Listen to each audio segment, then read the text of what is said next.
Welcome. Today we are examining the structural backbone of IT governance. We will move beyond abstract concepts to the concrete artifacts that define how an IT organization operates: policies, standards, procedures, and guidelines. This hierarchy ensures that strategic intent at the executive level is translated into consistent, repeatable actions on the ground. Let's get started. We begin by defining our scope.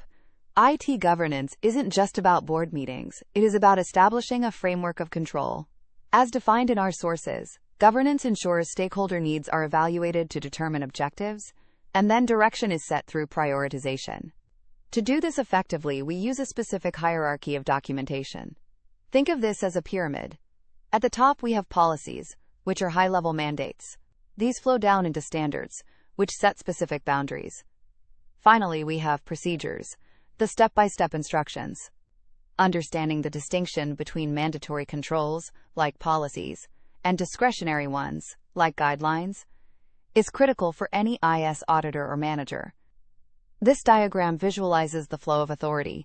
It starts at the top with IT governance, the strategic head. This flows directly into policies, which sets the broad rules. Policies dictate standards, which are the specific measuring sticks. Standards then inform procedures, the detailed steps. Finally, all of this results in actual practices and operations on the ground. It is a top-down flow of control. Let's deep dive into policies. A policy is a clear statement of management's intent. It is not a technical manual. It is a mandate signed by someone with the authority to enforce it, like the CEO or board. Policies should be brief and focus on what needs to be done, not how. We see two approaches to developing them. The top-down approach ensures the policy supports the business strategy and is consistent across the organization. The bottom-up approach addresses specific operational risks, but must eventually align with the top-level strategy. Common examples include the information security policy, which entails management's commitment to safeguarding assets. Here we see the origin of a policy. It starts on the left with executive management, or the board. They mandate strategic objectives. These objectives define the IT policy. Notice how the policy then branches out to set three critical things: roles and responsibilities, risk appetite, and compliance requirements. The policy acts as the central hub, translating executive will into organizational rules. Moving down the hierarchy, we encounter standards. While a policy says, encrypt data, a standard says, use AES 256 encryption. Standards are mandatory boundaries. They define the specific technologies, products, and methods we must use. This is crucial for efficiency. By standardizing on specific hardware or software, an organization reduces complexity and cost. We see different types. Product standards might dictate using Windows 10, while protocol standards might require TCP/IP. For an auditor, standards are the ruler we measure against. If the standard says minimum 12-character password and the system allows 8, that is a finding. This diagram illustrates how a broad policy like protect data funnels down into specific standards. The central node splits into specific types: technology standards, like the OS version, protocol standards, like encryption methods, and configuration standards, like account settings. These individual standards combine to create uniformity, which ultimately leads to measurable compliance. Now we reach the ground floor: procedures. These are your cookbook recipes. They provide the step-by-step instructions necessary to execute the standards and support the policy. Procedures are granular. They don't just say, create a user. They say, click Start, open admin tools, select users, click New. This level of detail is vital for consistency. If 3 different admins create users 3 different ways, you have chaos. Procedures ensure that tasks are performed identically, regardless of who does them. Just like policies and standards, following procedures is mandatory. If a procedure is ineffective, it must be formally updated, not ignored. This sequence diagram shows the user's journey through governance.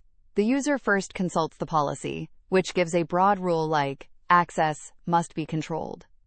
The user then checks the standard, which clarifies the requirement, Use 2FA. Finally, the user consults the procedure, which provides the actual actions. Step 1. Log in. This shows the increasing granularity. We must distinguish the previous documents from guidelines. Guidelines are discretionary. They are suggestions, best practices, or advice on how to act when a specific standard doesn't apply. While a standard says you must, a guideline says you should. They provide flexibility.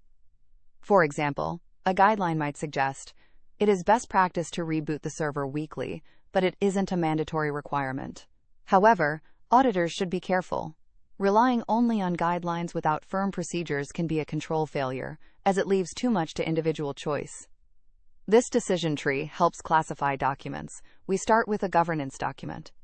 If it is mandatory, it falls into the policy, standard, or procedure bucket, leading to must follow. If it is discretionary, it is a guideline, leading to should follow. Mandatory failures lead to audit findings, whereas guidelines represent advice. Writing these documents is not a one-time event. They require life cycle management.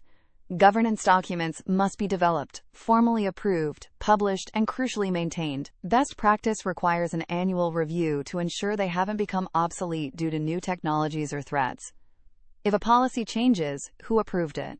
This is where change management comes in. We must track versions and history. Furthermore, every document needs an owner. If no one owns the policy, no one updates it, and it becomes a zombie document, technically alive, but functionally dead. This state diagram tracks the life of a policy. It starts as a draft, moves to review, and then to approved status.